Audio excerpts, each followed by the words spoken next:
3월 3일 원내대표 개회하겠습니다. 마스크 대란이 수그러뜨릴 기미가 보이지 않습니다. 마스크 몇 장 구하기 위해 언제까지 줄을 서야 하느냐라는 불만이 전국 곳곳에서 터져나오고 있습니다. 수천 명 인파가 다닥다닥 기다리다가 오히려 코로나19에 감염되는 게 아니냐는 우려까지 나오고 있습니다. 이렇게 마스크 공급도 제대로 하지 못하는 정부를 과연 정부라 할 수 있겠습니까?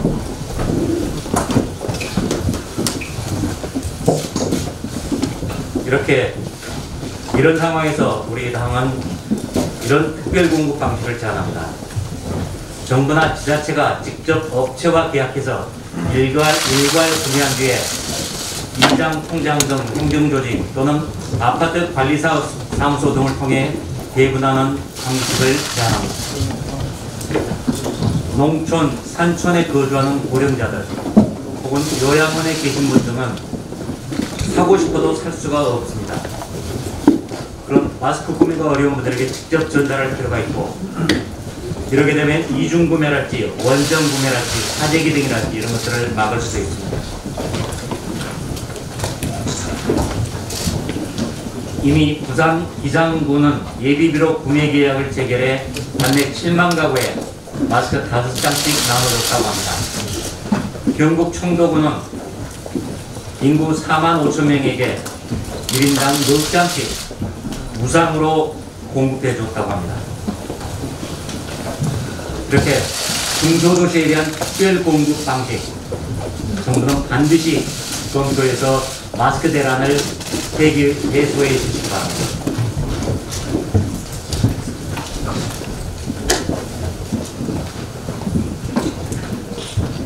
매일 수백 명에 달하는 신규 확진자가 추가되면서 특히 어제 4,300명을 넘었습니다. 이제 국민 모두가 감기 전에 대비해야 할 때입니다.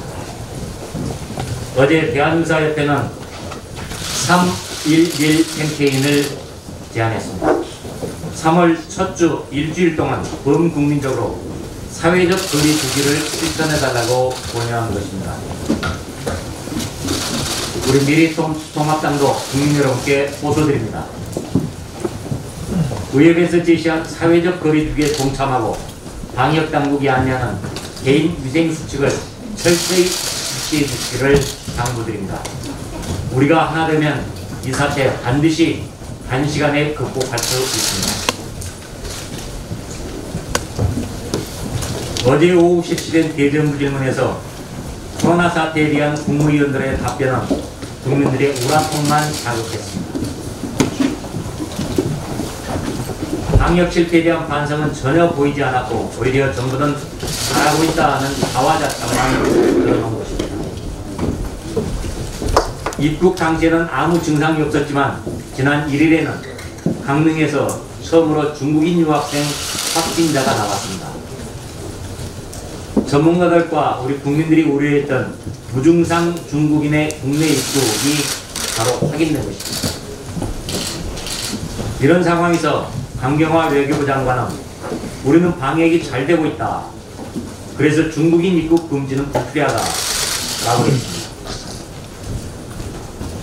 동시에 중국발 여행객을 입국 금지한 국가들에 대해서는 대부분 스스로 방역이 취약한 나라다 라고 평하였습니다.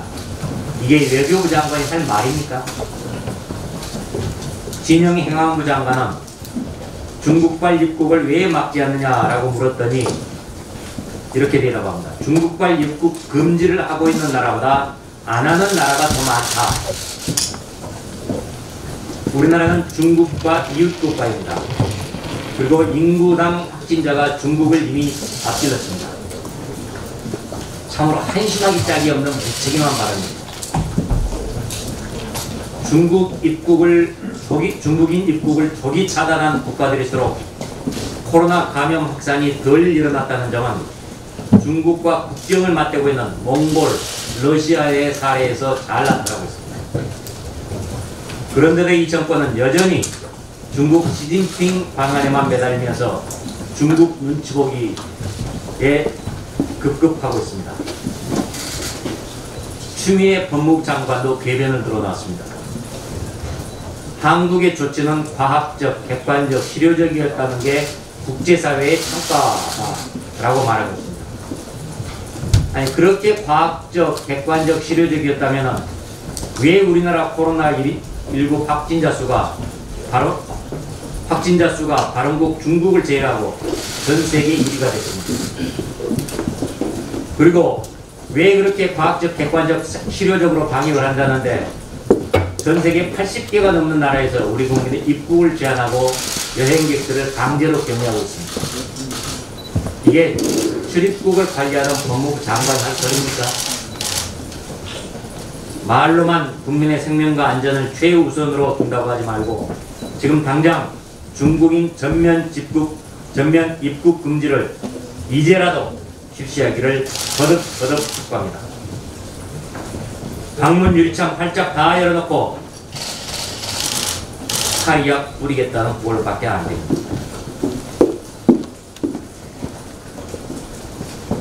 북한은 어제 낮 동해상으로 단거리 미사일 2발을 발사했습니다. 그런데 문재인 대통령은 하루 전 3.1절 기념식에서도 북한 발악이 발언을 했습니다. 북한은 하루 뒤에 발로 냅다 걷어찬 것입니다. 지난해 10월에는 북한 김정은은 모친상 중인 문재인 대통령한테 조의문을 보내고 그 다음날 초대형 방사포 2발을 발사했습니다. 이런 게 어디 한두 번이 아닙니다. 이렇게 북한은 우리나라에 전혀 관심을 두지 않는데 문재인 정권만 굴욕적인 북한 짝사랑, 북한 바라기를 계속하고 있습니다.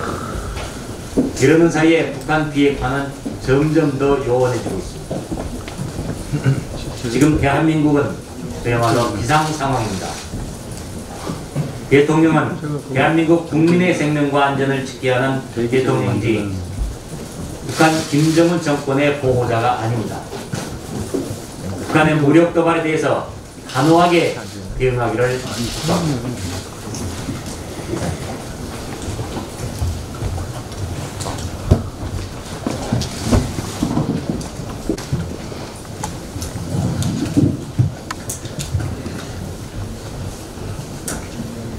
불법 4+1 협의체인 이 비례정당 불법 4+1 협의체에서 비례정당 창당을 지속적으로 시도하고 있습니다. 좌파들의 결사체인 주권자 전국회의를 중심으로 민주당을 비롯한 불법 4+1 협의 주역들에게 선거연합 비례정당 창당을 제안했다고 합니다. 방식은 각 정당의 비례대표 후보들을 선거연합 비례정당에 파견을 해서 선거를 치르고 난 다음에 당선되면 다시 각 당으로 문제 복귀시키는 형식이라고 합니다. 더불어민주당은 강훈식 대변인은 외부에서 제안된 의견을 면밀히 검토하고 있다고 하면서 준 비례민주당 참여 가능성을 열어놓고 있습니다. 뿐만 아니라 다양한 방식으로 더불어민주당의 비례정당이 논의되고 있습니다. 민주당 비례대표 공천관리위원장인 우상호 의원은 선거연합 정당을 내세우고 또 문재인 대통령의 복심이라는 최재성 의원은 아예 비례대표를 내지 말고 정의당이든 다른 정당을 집권해야 한다고 주장하고 있습니다. 야권연대로 한창 그 실익을 몽땅 챙긴 정의당은 지금 분노하고 있다고 합니다. 민주당의 비례정당 창당 움직임에 애가 끓는 것이겠죠. 당리 당략을 위해 선거제도를 휘젓고 있던 정의당, 이제 그 당당한 기백은 온데간데없고 민주당의 비례정당 창당 저지에 당의 사활을 거는 듯합니다. 정의당의 분노가 애처롭습니다. 이 표심을 왜곡하는 선거제도를 탄생시켜 놓고 우리 당을 핑계대는 4+1 협의체에 후광무치는 가히 정치권에 등장한 역대급이라고 할 것입니다. 선거법 개정의 원인을 떠나서 비례민주당을 만들든 준비례민주당을 만들든 좌파연합 비례정당을 만들든 창당의 자유 자체를 비난할 생각은 없습니다. 다만 표심의 왜곡을 초래하는 연동형 비례대표 선거법을 출범시킨 당사자들이 우리 당을 두고 또 미래한국당을 두고 민심 왜곡이다 이렇게 주장하는 이 중상모략만은 저희들이 묵과하고 있을 수 없다는 점을 말씀드립니다. 더욱이 지난 그 12월 27일 연동형 선거제도, 연동형 비례대표제도 그리고 공수처법을 통과시키기 직전에 이 4+1 협의체는 선거구 획정안을 발표한 바 있습니다. 그때 당시 선거구 획정안이 김제 부안을 인구 하한선으로 하고 결국 그렇게 김제 부안을 인구 하한선으로 해서 전라북도의 선거구를 현행 그대로 유지하는 것을 최대의 목표로 하는 선거구 협상안이었습니다. 그것은 현재 민생당의 대표로 있는 유성엽 의원의 정치적 기득권을 보장해주기 위한 그런 선거구 획정안이었습니다. 그 이후 지금까지 민주당과 현 민생당은 5차례에 걸친 여야 원내대표 선거구 획정 회의에서 주구장창 그때 당시 주장을 반복하면서 회의를 파행시켜 왔습니다. 그래서 더 이상 선거구 획정을 위한 여야 간 협의가 불가능한 상태에 이르렀습니다. 이제 중앙선관위에 설치된 선거구 획정위원회에서 선거구 획정안을 국회에 제출을 한다고 합니다.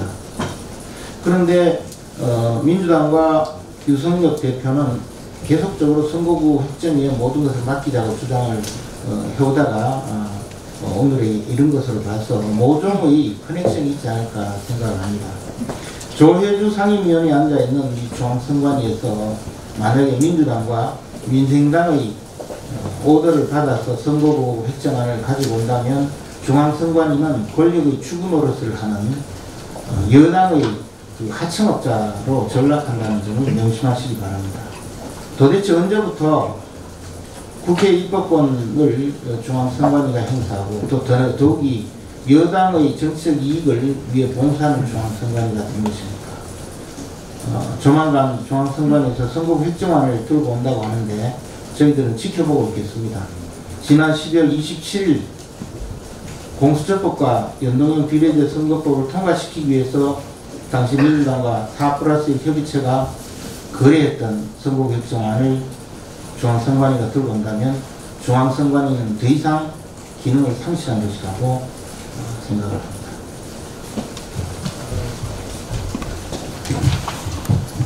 대통령과 정부가 한반도 평화에 대해서 북한에 대한 이야기를 할 것이 아니고 국민에 대한 사과부터 먼저 해야 되는 것이 아닌가 저는 생각합니다. 3.17 기념식에서 대통령께서 보건 분야 북한과 공동 협력을 바란다 이렇게 이야기하고 난 바로 뒷날 북한에서 미사일 2발을 발사했습니다. 우리는 기억하고 있는 것이 지난해에 문재인 대통령이 북한에 대해서 평화적인 어떤 제의나 운운할 때마다 북한은 그 다음날 미사일을 발사하거나 무력 도발을 했다는 걸 우리는 기억하고 있습니다. 대통령과 청와대만 이 부분을 기억하지 못하는 것인지 참 이해하기 어렵습니다.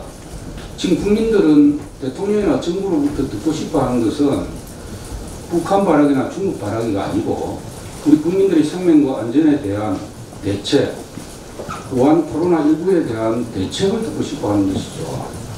그렇다면은 코로나19 때문에 고통을 받고 있는 우리 국민들에게 대통령이나 정부가 사과부터 해야 되는 거 아닌가요?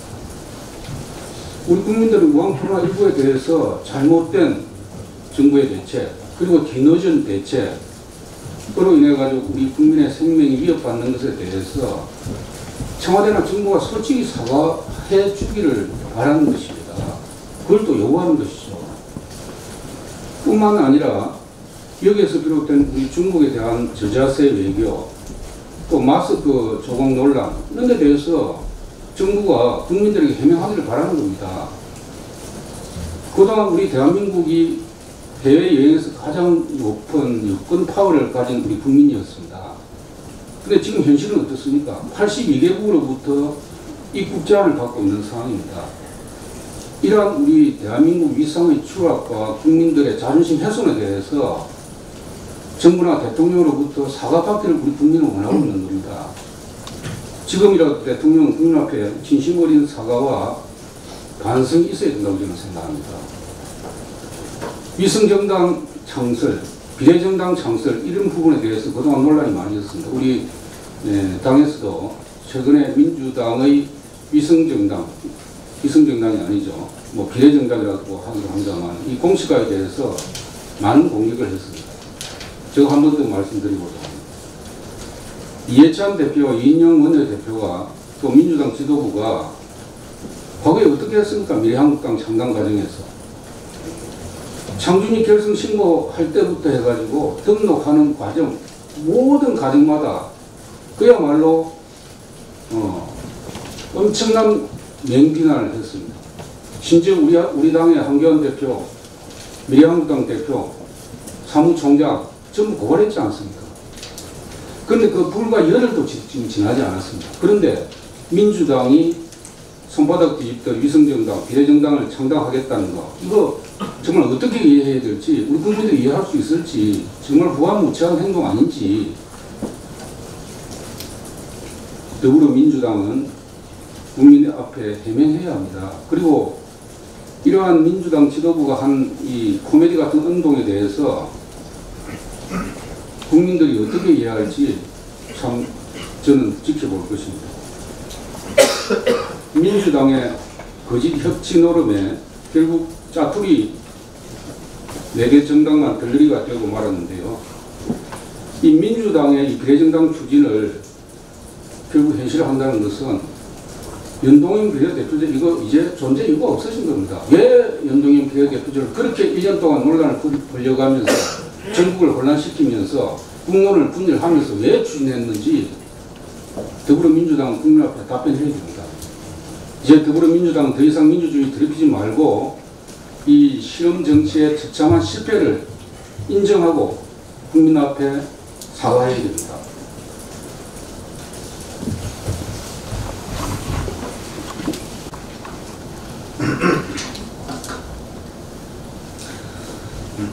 오늘 또 코로나19 퇴치 전선에서 사투를 벌이고 계시는 어르신과 방역당국 자원봉사자 여러분들께 위로와 감사의 말씀을 드립니다. 마스크 하나 사기 위해서 국민들은 필사에 줄서기를 하고 있는 상황입니다. 정치인의 한 사람으로서 참 부끄럽고 죄송한 마음 그지없습니다만 여당 대표라는 분은 마스크 한 개로 3일씩 써도 지장이 없다는 발언을 했습니다. 과학적 근거도 없는 얘기를 하는 것 자체가 현 정부 여당이 코로나19에 대한 안이한 인식을 그대로 보여주는 것 아니겠느냐고 생각합니다. 전문가들은 마스크 특성상 일회용 마스크를 자주 교체하는 것이 현실적이라고 하고 있으며 특히 식약처는 마스크 사용 방법에 대해 일회용 마스크는 하루 이상 사용하는 것은 물론 안 되고 하루 동안에도 마스크가 오염됐거나 훼손돼 기능을 유지하기 어렵다고 판단되면 즉시 새로운 마스크로 교체해야 한다는 말까지 하고 있습니다. 도대체 문재인 정부와 여당은 우리 국민들을 어디까지 위험으로 몰아넣으려고 하는 것입니까? 지금까지의 정부의 코로나19 대응은 자충우돌 우왕좌왕으로 국민들을 더욱 불안에 떨게 하고 있습니다. 국가적 위기에 처한 이때에 국민에게 정확한 정보 전달과 대응책 제안을 하는 것이 정부 여당의 책무라고 생각합니다.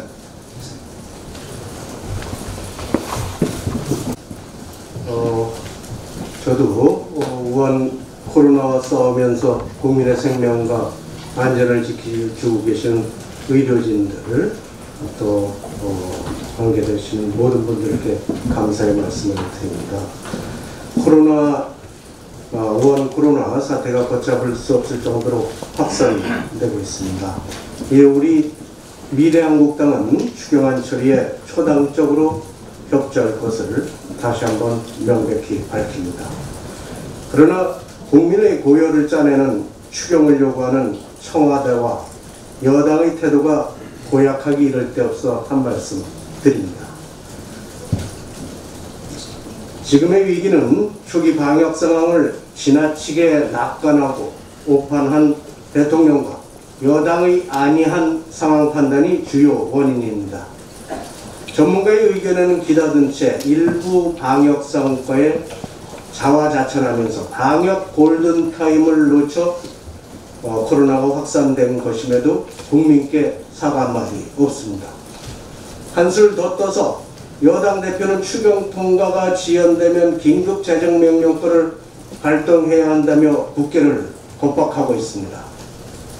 긴급재정명령권은 내후 외환, 천재지변에 준하는 위기에 국회 소집을 할 수 없을 때 시행하는 것인데 국회가 버젓이 열리고 있고 야당이 적극 협조하겠다고 이미 밝혔음에도 불구하고 긴급재정명령권을 거론하는 것은 국회와 국민을 무시하는 안하무인격 처사라 아니할 수 없습니다. 사무총장께서도 말씀하셨지만 추경 심사에 앞서서 문 대통령은 오판과 중국에 대한 불종으로 국민들을 사지에 몰아넣은 것에 대해서 대국민 사과할 것을 다시 한번 촉구합니다. 추경 예산안을 편성하는 정부 당국에 당부의 말씀을 드립니다. 코로나 확산으로 지역의 소상공인, 자영업자들은 생계를 걱정할 정도로 큰 어려움을 겪고 있습니다. 여름철 전기요금 감면 정책과 같이 지역 소상공인들을 위해 한시적으로 전기요금 등 공공요금을 감면하는 방안도 검토해 주시길 바랍니다. 그리고 소상공인 자영업자 대상 대출금리를 대폭 인하하고 특례 보증을 하는 등 실질적으로 도움이 되는 대책을 우선 편성할 것을 요구를 합니다. 또한 추경이라는 급행열차에 은근슬쩍 총선 선심성 예산 등 이번 총선을 겨냥한 정략적 사업 등을 절대 끼워넣어서는 안 될 것입니다. 그리고 대구 경북 지역의 코로나 대책을 위한 확진자 진료 대책, 방역 등을 위해서 예비비를 긴급 투입할 것을 다시 한번 촉구합니다.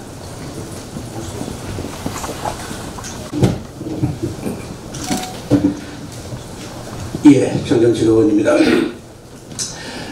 지방자치단체를 통한 마스크 공급을 제안하신 원내대표님의 말씀을 보충하는 말씀을 좀 드리겠습니다.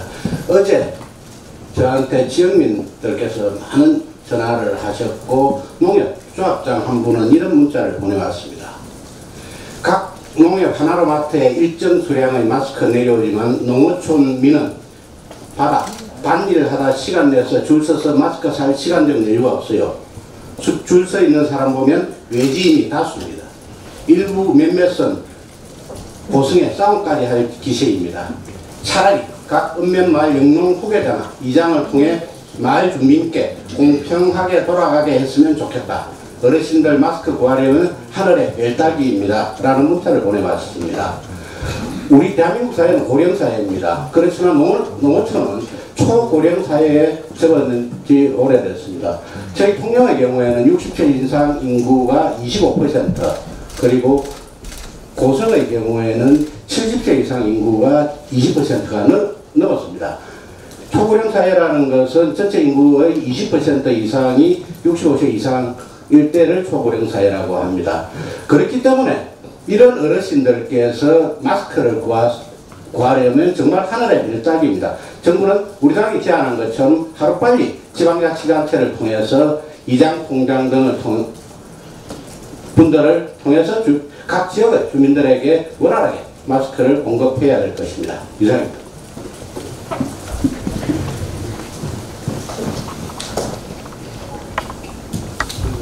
예, 안녕하십니까. 지역구 이만희 의원입니다. 이번 우한 코로나 사태에 대처하는 정부의 어떤 인간들을 보면서 이렇게까지 무능할 수 있구나. 국민의 안전을, 생명을 책임지지 못하는 정부가 과연 존재할 이유가 있는가에 대한 생각도 다시 한번 해봤습니다. 조금 전에 원내대표 그리고 우리 정점식 의원 또 여러 의원이 말씀을 하셨습니다만 이 마스크 문제에 관련해 가지고 일선 중소도시의 경우에는 이 통장 등 일선 행정 조직을 충분히 활용하자는 그 말씀은 정말로 타당하다고 생각합니다. 지역사회에 있는 고령자분들이 마스크 구매에 굉장한 어려움이 있고 또 많은 생산량이 절대적으로 부족하다고 하지만 그 부족한 생산량을 그래도 금리적으로 좀 배분하기 위해서는 이러한 공급 체계의 변화가 시급히 필요하다. 실례로 우리 청도군 같은 경우에는 감염병 특별관리구역으로 지정이 되었습니다.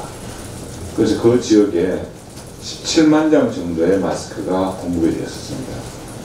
4만 5천 명의 국민들에게 1인당 4매 정도의 마스크가 공급이 되는데 개별적으로 돌아가는데도 불과 하루가 걸리지 않았습니다. 모든 국민들에게 골고루 다 배분이 됐었습니다. 물론 이런 것을 지역의 위험도를 먼저 좀 평가도 하고 일률적으로 할 것이 아니라 그럼 서울 같은 대도시 지역은 민간의 공급 역량들을 어떻게 넓히고 배분할 것인가에 대한 고민을 하고 그렇지 않은 지역의 중소도시들에 대해서는 특히 고령자 비율이 높은 지역일수록 이런 행정조직 체계를 적극적으로 활용을 하고 특히 이런 국가재난사태에서는 예비비라든지 이번 추경에 적극적으로 이런 마스크 비용 같은 것들을 반영을 해서 우리 국민들에게 특별히 공급될 수 있는 그런 대책이 하루빨리 마련되기를 대통령과 정부 당국에 강력하게 촉구합니다. 이상입니다.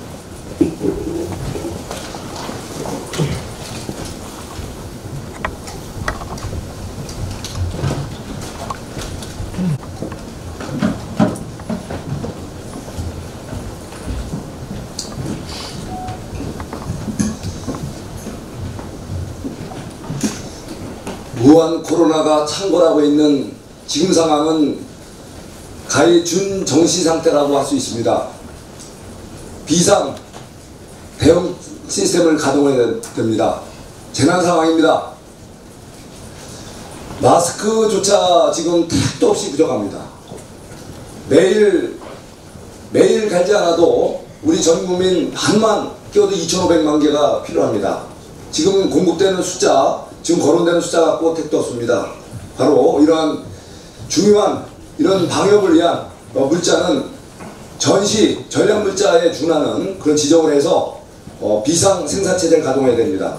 가용한 모든 생산시설 또 부족하다면 추가 생산시설 확충을 해서 국민들에게 필요한 물량 확실하게 확보를 하고 또 공급도 우리 원내대표님께서 말씀하신 대로 지금같이 어설픈 농협이나 우체국 같은 이런 팔로망이 아니라 이제 행정망을 활용해야 됩니다. 그래서 가구 수별로 또 가구별 세대원 수별로 적정량이 적기에 행정망을 통해서 공급될 수 있도록 모든 것을 비상 시스템을 가동해야 됩니다. 이뿐 아니라 지금 병상이 부족해서 지금 심각한 상황이 많습니다. 심지어 병원에 갈 수가 없어서 자가격리되면서 거기서도 심각한 이제 사망 상황까지 나타나고 있습니다. 바로 이런 병상 확보, 비상 시스템으로 우리가 공급해야 됩니다. 그래서 기존에 가용한 모든 그 건물 동원을 해야 되고 그것이 안 된다면 임시 병상 막사 만들어야 됩니다.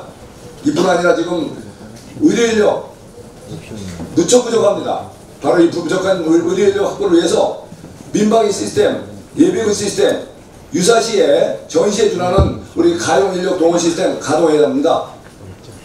그래서 우리가 지금 총성 없는 전시 상황이라는 것을 우리가 명심하고 정부는 안이하게 대처하지 마십시오. 일부 지자체에서는 이미 준전시 상태를 선포하고 대응하고 있습니다. 일부 수도권 지자체장들 이게 뭐 하는 겁니까? 본인들이 무슨 살인죄로 고소를 하고 조사를 하겠다고 현장에 뛰어갈 시간에 국민들 방역체계 제대로 행정력으로 또 총동원해서 방역이 제대로 되게끔 국민들이 안심할 수 있는 그런 사회 만들어주세요. 쇼에 동원되지 마세요. 생쇼하지 마세요. 이상입니다.